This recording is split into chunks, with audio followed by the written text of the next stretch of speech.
네, 감사합니다. 오늘 우리에게 주신 하나님의 말씀은 신약 성경입니다.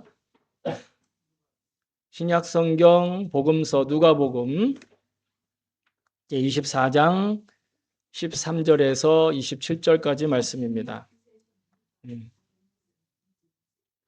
신약 성경 누가복음 제24장 13절에서 27절까지 말씀. 네, 찾으신 분들은 본인의 성경을 들고 자리에서 일어서 주시기 바랍니다. 네, 누가복음 제24장 13절에서 27절 있나요? 네. 자, 그러면 우리 한 목소리로 받들어 읽겠습니다. 시작. 마침 그날에 그들 가운데 두 사람이 예루살렘에서 한 30리쯤 떨어져 있는 엠마오라 하는 마을로 가고 있었다. 그들은 일어난 이 모든 일을 서로 이야기하고 있었다. 그들이 이야기하며 토론하고 있는데 예수께서 가까이 가서 그들과 함께 걸으셨다. 그러나 그들은 눈이 가려져서 예수를 알아보지 못하였다.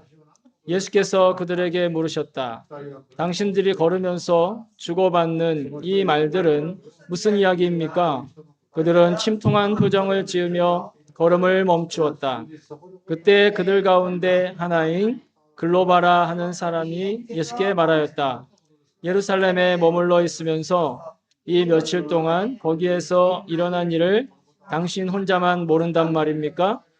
예수께서 그들에게 물으셨다. 무슨 일입니까? 그들이 그에게 말하였다. 나사렛 예수에 관한 일입니다. 그는 하나님과 모든 백성 앞에서 행동과 말씀에 힘이 있는 예언자였습니다. 그런데 우리의 대제사장들과 지도자들이 그를 넘겨주어서 사형 선고를 받게 하고 십자가에 못 박아 죽였습니다. 우리는 그분이야말로 이스라엘을 구원하실 분이라는 것을 알고서 그분에게 소망을 걸고 있었던 것입니다. 그뿐만 아니라 그런 일이 있은 지 벌써 사흘이 되었는데 우리 가운데서 몇몇 여자가 우리를 놀라게 하였습니다.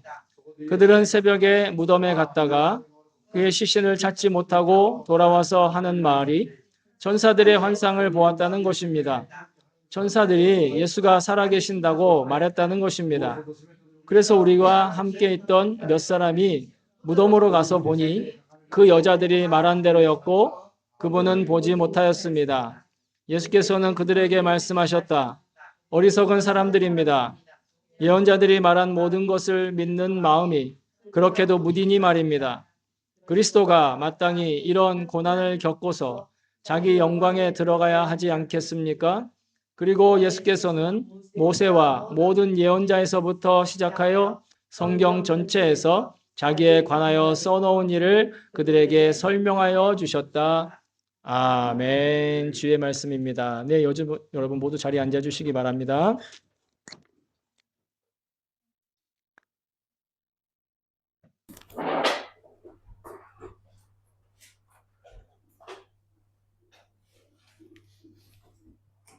네, 제가 이 시간을 위해 잠깐 기도하겠습니다. 설교를 위해 기도하겠습니다. 참 좋으신 하나님 아버지 감사합니다. 하나님, 오늘 우리에게 주신 이 말씀이 지금도 살아계시고 또 우리와 동행하시는 주님을 분명히 바라볼 수 있는 눈이 열리는 그런 시간이 될 수 있게 도와주시옵소서. 인간의 말로 전하지만 그리고 인간의 육신으로 듣지만 하나님의 음성을 말하고 들을 수 있는 시간 되게 도와주시옵소서.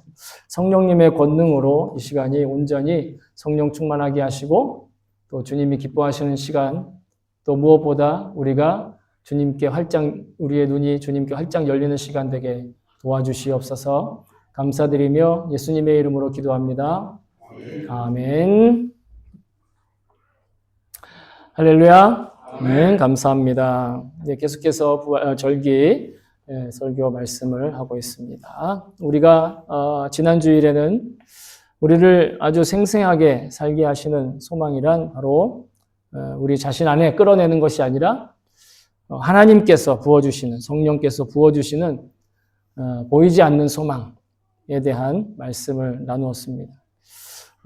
예수님께서 부활하셔서 지금 우리와 함께 살아계신다 하는 말씀을 들었습니다. 그렇기 때문에 우리의 눈에 보이는 소망이 아니라 눈에 보이지 않는 소망을 품고 우리는 살아갈 수 있는 것입니다. 보통 실적을 내고 실력을 쌓기 위해 몸부림치는 그런 세속적인 인간, 또 인생, 그 인생에 어떻게 보면 감옥과 같은 그런 삶에서 벗어나 정말 예수님의 말씀에 순종하고 인내하고 순종함으로 정금과 같은 그런 영생의 집을 짓는 우리들이 될 수 있었으면 참 좋겠습니다. 저와 여러분이 그런 영생의 정금으로 지어지는 영생의 집을 지을 수 있기를 소망합니다. 아멘. 자, 오늘 본문은 이제 부활하신 예수님을 만난 두 제자, 글로바라 하는 제자와 그의 친구에 관한 이야기입니다. 예수님께서 사도라 부르시고 또 우리가 알고 있는 유명한 12제자가 있죠. 예수님께는 그 12명의 제자만이 아니라 더 많은 제자가 있었습니다. 그런데 그들이 예수님이 십자가에 달려 죽으시고 너무도 무력하고 허망하게 그 운동이 끝나는 것을 보고 굉장히 실망했습니다. 아니, 절망했습니다. 낙심하고 모든 것들을 다 잃어버린 듯 했습니다. 그러니 당연히 그들은 자기가 예수님께 부르심을 받기 전에, 예수님을 따르기 전에 그런 일상생활로 돌아가고 싶은 마음이 너무도 컸습니다. 성경은 예수님께서 십자가에 달리신 그 사건으로 크게 그들이 동요하고 흔들리던 모습에 대해서 이렇게 이야기를 하고 있습니다. 우리 같이 한번 읽어볼까요? 시작. 시몬 베드로가 나는 물고기 잡으러 가노라 하니 그들이 우리도 함께 가겠다 하고 나가서 배에 올랐으나 그날 밤에 아무것도 잡지 못하였더니. 아멘. 그들은 예수님께 부름받기 전에 물고기 잡이 선수였습니다. 전문가였습니다. 여러분도 잘 아다시피 물고기 잡던 베드로를 예수님 부르셔서 이제는 물고기가 아니라 사람을 낚는 어부가 되게 하겠다. 그런 예수님께 친히 약속을 받은 사람들입니다. 근데 그 예수님이 자기를 불러주시고 이제는 정말 뭔가 새로운 삶을 약속하신 그 예수님이 무력하게 관원들에게 잡혀가고 매맞고 끌려가는 모습을 보며 그는 난 저 사람을 알지 못한다고 3번이나 부인하게 됩니다. 심지어는 예수님이 십자가에 달려서 피를 흘리며 죽으시는 모습도 사실 직접 보았습니다. 베드로만이 아니라 모든 제자들이 다 실망했습니다. 그들은 완벽하게 소망을 잃어버렸습니다. 게다가 그렇게 실망하고 있던 차에 부활하셨다는 소식을 듣고 그 부활한 것을 믿지 못해 내가 그의 손가락에 손을 집어넣어 보고 옆구리에 창자국에 손을 대봐야 믿겠다고 한 그 도마를 찾아오신 예수님, 그 예수님이 도마를 찾아오셔서 그에게 손을 집어서 자기 창자국에 대고 손가락에 넣어보게 하시는 그 현장에 베드로와 제자들이 있었습니다. 그런데 여전히 그 모습을 보면서도 그들은 믿는 것처럼 보였지만 믿지 못하고 정말 예수님이 살아계신지를 확인하려 했습니다. 그 모습을 17세기에 유럽의 유명한 화가인 카라바조라고 하는 사람이 이렇게 상상해서 그림을 그렸습니다. 가운데는 예수님과 의심하는 도마. 이 그림의 제목은 의심하는 도마라는 타이틀이에요. 주인공도 예수님과 의심하는 도마입니다. 그러나 사실은 이 그림에서 더욱 우리의 주목을 끌고 우리가 눈여겨볼 부분은 뭐냐? 황당해하는 도마의 표정보다 과연 정말 저것이 진짜인지 아닌지를 의심하고 있는 두 제자의 표정입니다. 그것이 이 작품의 묘미입니다. 의심하는 도마의 표정이 아니라, 황당해하는 도마의 표정이 아니라 정말로 예수님이 그 상처가 예수님 건지 아닌지를 확인하려고 한 두 제자의 표정.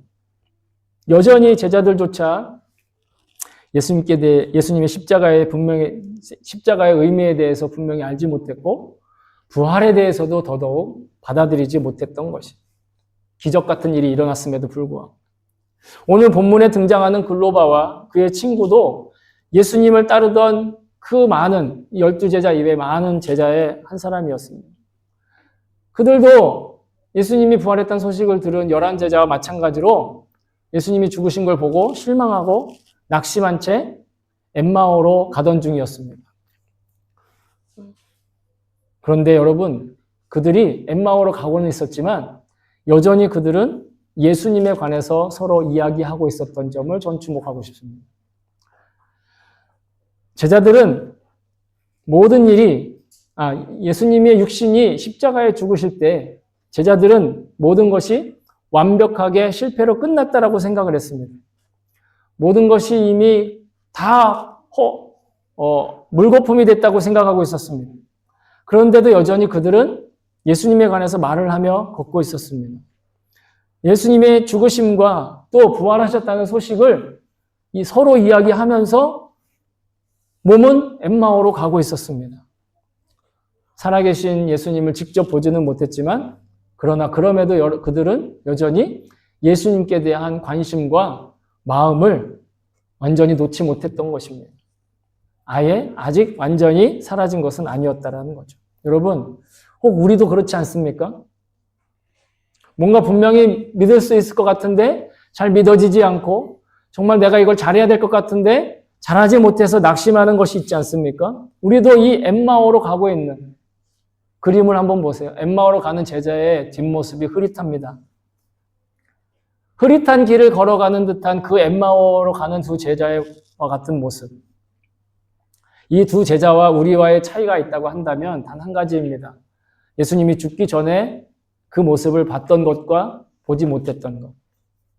이들과 우리와의 공통점은 뭐냐? 부활하신 주님을 직접 뵙지 못했다라는 것. 부활하신 주님을 직접 몸으로 느끼지 못했다라는 것. 누군가의 증언을 통해서 그 이야기를 듣고 자기 앞에 예수님이 나타났음에도 불구하고 그것이 예수님인지 몰랐다라는 것. 그것이 우리의 공통점입니다. 우리가 이 지점에서 바로 붙들어야 될 말씀이 있는데 여러분 우리도 잘 알고 있는 말씀입니다. 같이 한번 읽어볼까요? 시작. 두세 사람이 내 이름으로 모인 곳에는 나도 그들 중에 있느니라. 아멘. 너무 유명한 말씀이라 여러분 아마 암송도 하실 거예요. 그런데 이 말씀을 하실 때는 예수님이 부활하신 다음이 아니었습니다. 예수님이 죽으시기 전에 십자가를 지시기 전에 제자들에게 누누이 말씀하셨던 말씀 중에 있어요. 제자들을 가르치실 때 하셨던 말씀이에요. 부활하시기 전에 이미 이 이야기를 예언처럼 말씀하시고 그리고 이 말씀은 그들에게 있어서 실제가 되었다라는 것이죠. 예수님이 안 계시지만 그들은 여전히 예수님의 이야기를 하고 예수님의 부활에 대해서 궁금해하고 있었다는 것입니다. 그때 예수님께서 그들에게 친히 다가오셔서 그들과 함께 걸으셨다라는 것입니다. 여러분, 이것이 오늘 본문의 핵심 포인트입니다. 두 제자가 예수님을 보지 못했음에도 불구하고 예수님 먼저 찾아오셨다라는 것. 두 제자의 문제가 믿음이 적었겠습니까? 아닙니다. 단지 그들의 눈이 가려져 있었던 것입니다. 그들의 믿음이 없지 않았어요. 왜? 예수님을 실제로 보고 예수님 죽는 것도 봤으니까. 예수님에 대한 믿음은 오히려 우리보다 더 확실할지 모르겠어요. 근데 문제는 뭐냐? 그들의 눈이 가려져 있었다라는 거예요. 그들의 눈이 흐릿해 있었다라는 거예요. 그래서 그들은 예수님을 알아보지 못했다라는 거죠. 근데 아까도 말씀드렸다시피 핵심 포인트가 뭐냐면 더 중요한 사실은 알아보지 못하고 있을 때에도 예수님은 이미 그들과 함께 계셨다라는 거예요. 그들이 뭔가 대단한 업적을, 뭔가 대단한 믿음을 보여주지 못했는데 이미 예수님이 그들과 함께 계셨다라는 거예요. 둘만이 아니라 셋이 함께 가고 있었다라는 거죠. 그러니 여러분 우리가 먼저 예수님을 알아보아야만 그래야만 우리의 믿음이 시작되는 것이 아닙니다. 우리가 분명히 예수님을 느껴야 하고 예수님을 붙들어야 하고 예수님의 임재를 강하게 체험해야만 그때부터 믿음과 예수님과의 동행이 시작되는 것이 아니라는 거예요. 예수님과의 동행은 그보다 먼저 부활하신 예수님께서 이미 우리와 함께 계시다는 그 사실, 거기서부터 시작한다라는 거예요. 내가 어떻게 믿느냐가 아니라 주님이 우리를 위해서 무엇을 하셨느냐, 내가 살아계신 주님을 어떻게 체험했느냐가 아니라 살아계신 예수님이 이미 나와 함께 계시다는 그 사실을 기억하고 잊지 않는 데서 시작하는 이 제자들처럼 의문이 생기고 낙심하고 절망해서 일상으로 돌아가고 있지만 여러분, 저와 여러분이 주님을 알아보지 못하는 그 순간에도 주님은 나와 함께 계신 걸 믿습니다. 우리가 낙심하여 엠마오로 가는 길에도 여러분, 주님은 우리와 함께 걷고 계십니다.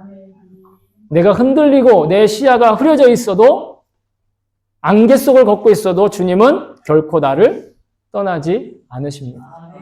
여러분, 이게 예수 동행의 복음입니다. 예수님이 우리와 함께 계신다는 동행의 복음입니다. 우리도 이들과 같아요. 매주일 우리는 예배드립니다. 말씀들 읽습니다. 기도도 합니다. 각자 열심히 나름대로 신앙생활 열심히 하고 있습니다. 그런데 어때요? 예수님이 가까워요? 점점 멀어지는 것처럼 느껴져요. 과연 정말 살아계실까? 주님이 살아계신데 과연 나에게 이런 일이 왜 일어나는가? 정말 주님이 나와 함께 계시는 게 맞는가?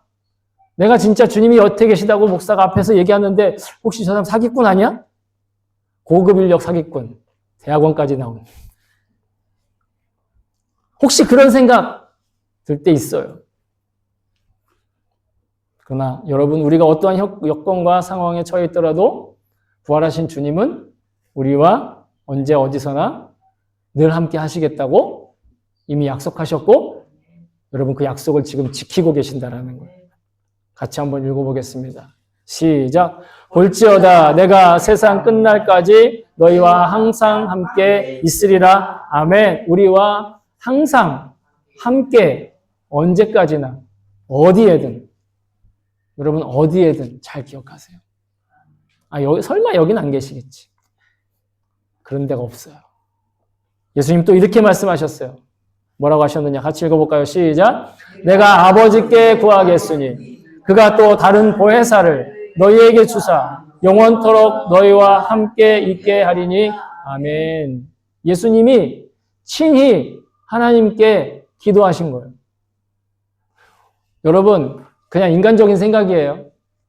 그럴 리는 없지만 인간적으로 내가 하나님께 기도하는 거랑 예수님께서 하나님께 기도하는 거랑 어느 게 더 잘 이루어질까요?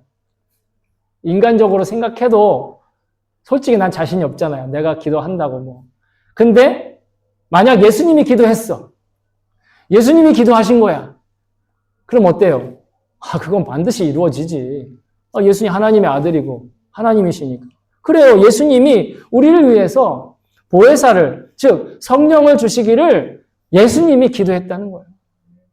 내가 원하지 않아도, 내가 기도하지 못해도. 그러니 성령님께서 우리와 함께 계시는 것, 여러분 이게 예수님이 우리와 함께 계시는 것. 그리고 이것은 예수님의 또한 간절한 기도이기도 했다라는 것. 같이 한번 읽어볼까요? 시작. 아버지여 내게 주신 자도 나 있는 곳에 나와 함께 있어. 아멘. 예수님이 계신 곳에 함께 있는 것. 그것은 곧 예수님이 나와 함께 계신다라는 뜻이에요. 성령님이 나와 함께 계신다라는. 그러니까 예수님께서 하나님께 간구하시고 기도하는 건 예수를 믿는 모든 사람들이 언제나 주님과 함께 있게 되는 거예요. 그냥 따로 떨어지는 것이 아니라. 그래서 예수님이 죽으시고 부활하신 것도 승천하신 것도 실은 다 우리와 더 친밀하게 되시려고. 그러니까 우리를 떠나시려고 하는 것이 아니라 우리와 더 가까이 계시려고 실제적으로 우리가 예수님과 더 동행하게 하시려고 그렇게 하셨다라는 거예요. 그래서 제자들에게 오히려 예수님이 죽으시고 떠나가시는 게 유익하다 이렇게 말씀하셨다라는 거죠. 이것도 한번 읽어볼까요? 시작. 그러나 내가 너희에게 실상을 말하노니 내가 떠나가는 것이 너희에게 유익이라. 내가 떠나가지 아니하면 보혜사가 너희에게로 오시지 아니할 것이요 가면 내가 그를 너희에게로 보내리니. 아멘. 예수님이 떠나가지 않으시면 보혜사가 오시지 않는다. 보혜사가 오지 않으시면 예수님과 함께 있을 수 없다는. 그러니까 제가 항상 예수님과 동행합니다. 예수님 우리 함께 계십니다. 이런 건 그러니까 그냥 막연히 기독교적인 어떤 색채를 내기 위한 하나의 캐치프레이즈나 그냥 그냥 말만 번드르하게 하는 게 아니라는 거예요. 성령님이 지금 우리와 함께 계시고 또 말씀 가운데 역사하시고 여러분 예배 가운데 임재하시는 것이 실제인 줄로 믿습니다. 우리가 말씀을 읽고 그리고 그 말씀을 주제로 대화하고 그 말씀에 순종하려고 결단하고 나 나름대로의 삶을 쓰고 또 내 순종을 하고 있다면 여러분 이것이 바로 일상 가운데 예수님과 동행하는 거예요. 이미 예수님 나와 함께 계신다라는 거예요. 내가 예수님과 함께 하려고 하기도 전에 내가 주님을 알기도 전에 엠마오로 가던 제자 두 사람이 비록 예수님을 알아채지는 못했지만 분명히 예수님은 그들과 함께 계셨다라고 오늘 말씀을 이야기하고 있어요. 그들이 볼 수 없었지만. 이처럼 오늘날 우리도 육신의 눈으로만 보고 있기 때문에 육신의 눈으로 보는 것만 보려고 하기 때문에 혹은 세속적인 가치관에 그 현실의 형편에 그 영향력이 너무 세서 우리도 두 제자처럼 눈이 가려서 예수님을 알아보지 못할 때가 분명히 있다라는 거예요. 그러나 여러분 그때에도 주님은 함께 계신다는 거예요. 내 눈에 안 보여도 주님은 함께 계신다는 거예요. 여러분 제가 지금 눈을 가려가지고 이렇게 있으면 여러분이 안 보여요. 그럼 여러분 없어요? 여러분 없군요. 눈이 가려져 있으면 예수님이 안 보이지만 그래도 예수님 계시다라는 거예요. 그러니 보인다고 그리고 혹은 왜 안 보이는 거야 라고 답답해하지 말고 그냥 진솔하게 주님 계시는데 안 보이네요. 주님 계시는데 내가 보기를 원합니다. 라고 솔직하게 인정하고 고백하면 오히려 믿음의 눈이 열리기 시작하는 것을 믿습니다. 그렇게 예수님이 함께 가시면서 그들이 예수님인 줄 모르는 상태에서 예수님은 그들에게 질문하십니다. 무슨 대화를 나누고 있느냐고. 그들의 대화의 주제가 뭐였습니까? 예수님이 죽으시고 예수님 살아나셨다라는 소문을 듣는 이야기들 하고 있잖아요. 그럼 누구 얘기를 하고 있는 거예요? 예수님 자기 얘기를 하고 있단 말이에요. 그럼 예수님이 뭔 얘기를 하는지 몰라가지고 묻는 거예요? 아니에요. 예수님이 무슨 얘기를 하고 있는지 알면서도 물으시는 거예요. 왜요? 그들이 어떻다고요, 지금? 낙심했다고요. 절망했다고요. 희망을 잃었단 말이에요. 그 상처를 들으시려고 하는 거예요. 그 낙심한 걸 있는 그대로 말하고 그 말한 것을 들어주시려고 하는 거예요. 예수님은 그 두 사람한테 야, 나야! 이러면서 나 여기 있어. 어떻게 됐냐면 이렇게 해가지고 이렇게 됐어. 라고 설명하지 않으셨어요. 그냥 그들의 이야기를 먼저 들으시길 원했다. 여러분 이것이 엄청난 은혜입니다. 왜냐하면 주님은 오늘도 우리에게 그렇게 요청하신다는 그걸 구하신다. 우리에게는 그걸 구하신다는 너 어디가 낙심했니? 왜 그렇게 어두운 표정을 하고 있니? 왜 지금 멈추어 있니? 왜 조니? 뭐가 그렇게 피곤하니? 뭐가 그렇게 힘드니? 예수님이 우리의 형편을 모르실까요? 예수님이 우리의 사정을 모르실까요? 아니요, 다 알고 계세요. 그냥 우리의 마음을 고백하는 걸 들으시고 싶으신 거예요. 그 마음을 어루만져 주시려고 하는 거예요. 내가 진솔하게 나의 문제를 예수님께 얘기했을 때 예수님이 공감해 주시고 품어주시고 안아주시려고. 그리고 나서 예수님은 그들을 말씀으로 눈을 열어주셨어요. 생각을 열어주셨어요. 여러분, 이 두 제자뿐만 아니라 예수님의 모든 제자들은 왜 다 뿔뿔이 자기의 일상으로 흩어졌을까요? 십자가가 실패라고 여긴 거예요. 십자가가 완전히 망했다고 생각하는 거예요. 그런데 예수님은 말씀을 가지고 그 사건에 대해 모세와 모든 예언자로부터 시작해 성경 전체에서 자기에 관한 설명을 말해주시는 거예요.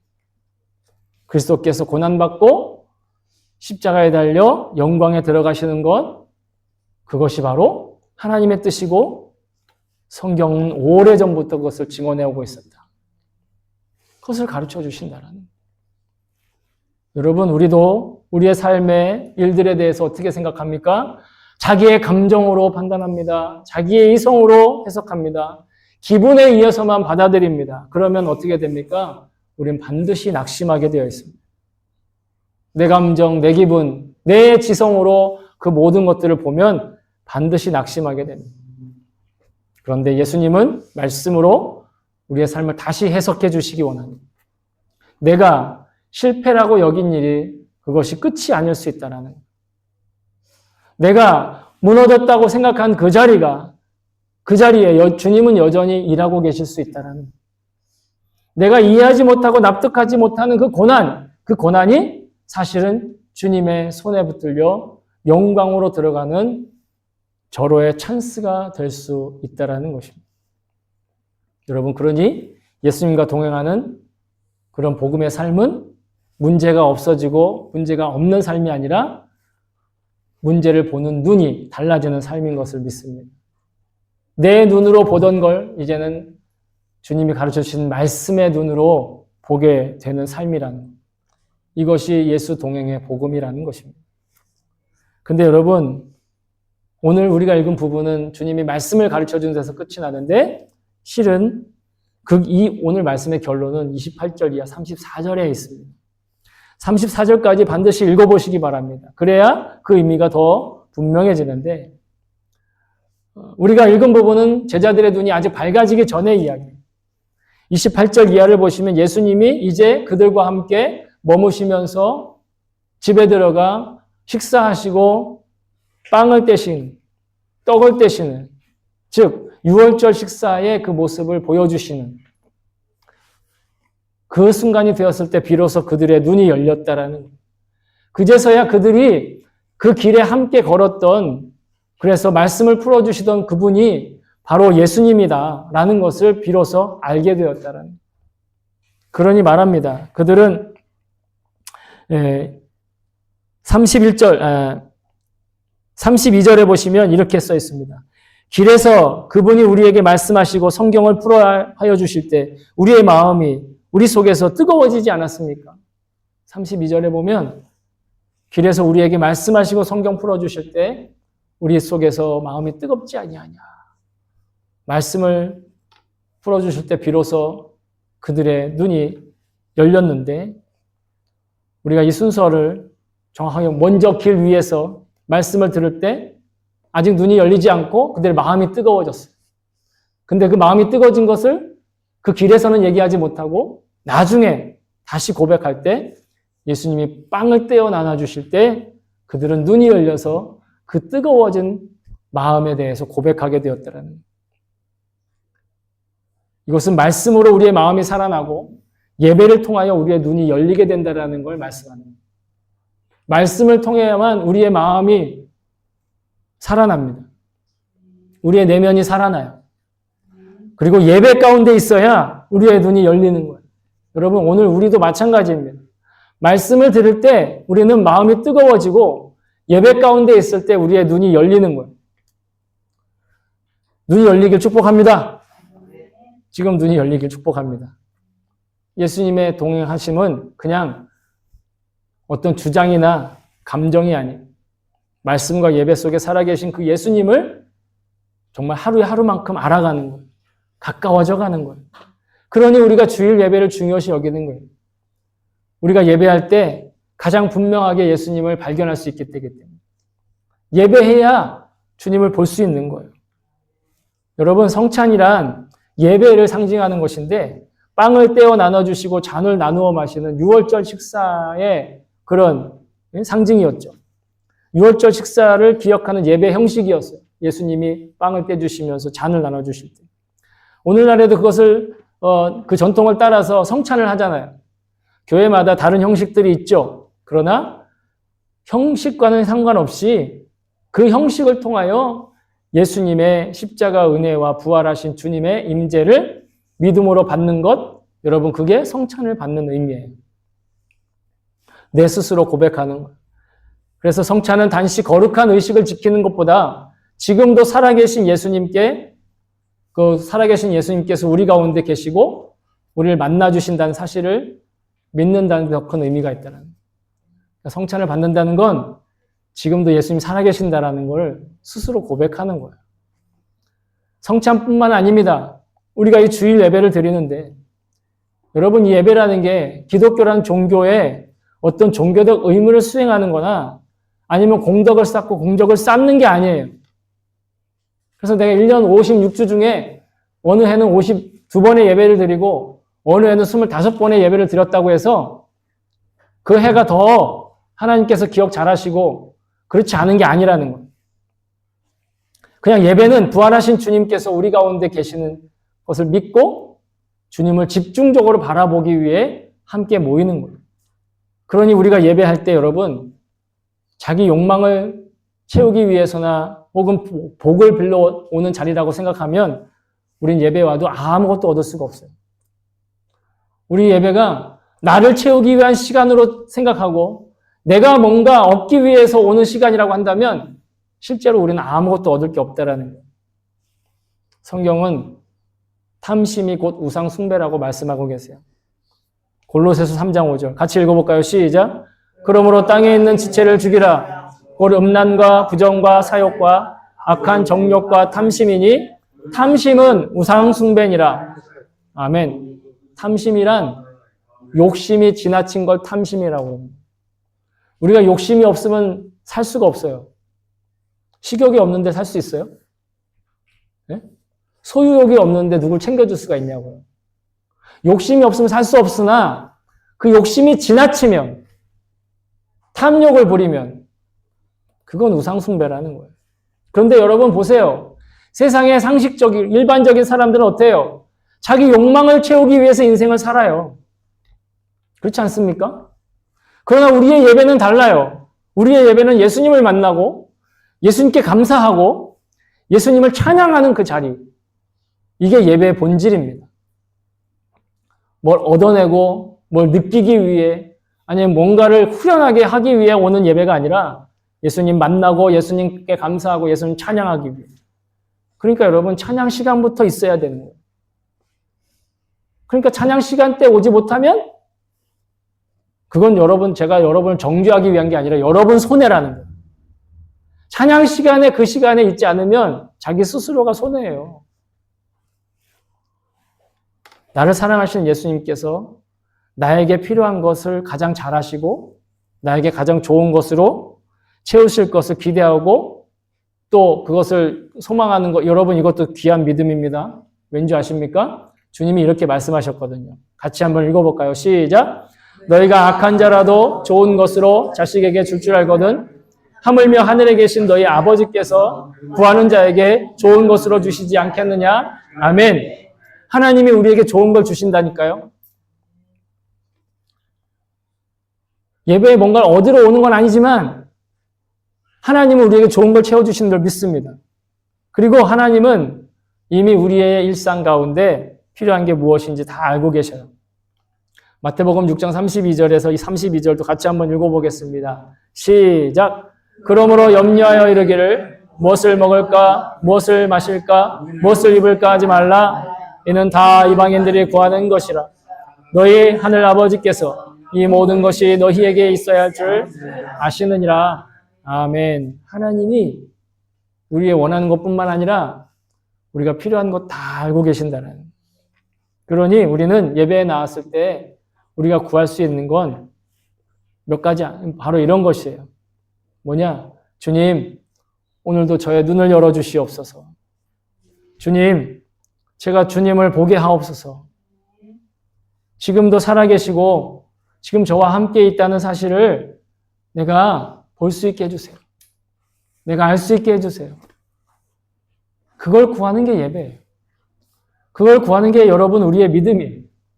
우리의 믿음은 산을 옮길 만한 믿음도 믿음이지만 그 믿음보다 더 중요한 게 지금 주님이 나와 함께 계시다라는 걸 잊지 않는 믿음. 물론 우리의 일상생활 매우 소중합니다. 아무리 우리가 신앙생활 열심히 하고 또 내 믿음생활 잘한다고 하지만 자기의 가정생활, 회사생활, 학교생활 그런 절대 게을리해서는 안 돼요. 그러나 우리가 꼭 기억해야 될 건 뭐냐? 부활하신 예수님은 예루살렘이라고 표현되는 영적인 생활로 부르시기 전에 어디에서부터? 엠마오로 가는 길 위에서 먼저 우리와 함께 동행하고 계셨다라는. 우리 각자에게 엠마오로 가는 길이 있단 말이에요. 그 길 가운데 이미 예수님은 우리와 함께 계셨고 지금 예루살렘으로 표현된 영적인 생활에 우리를 부르고 계시는 거예요. 예수님은 예배당 안에만 계시는 분이 아닙니다. 우리의 일상생활 속에 지금 함께 계시는 분이십니다. 일터에서, 가정에서, 학교에서, 그리고 심지어 나와 사람들이 부딪히는 현장에서 낙심하고 피곤함 속에서, 절망 속에서, 실망 속에서도 주님은 지금 우리와 함께 걷고 계세요.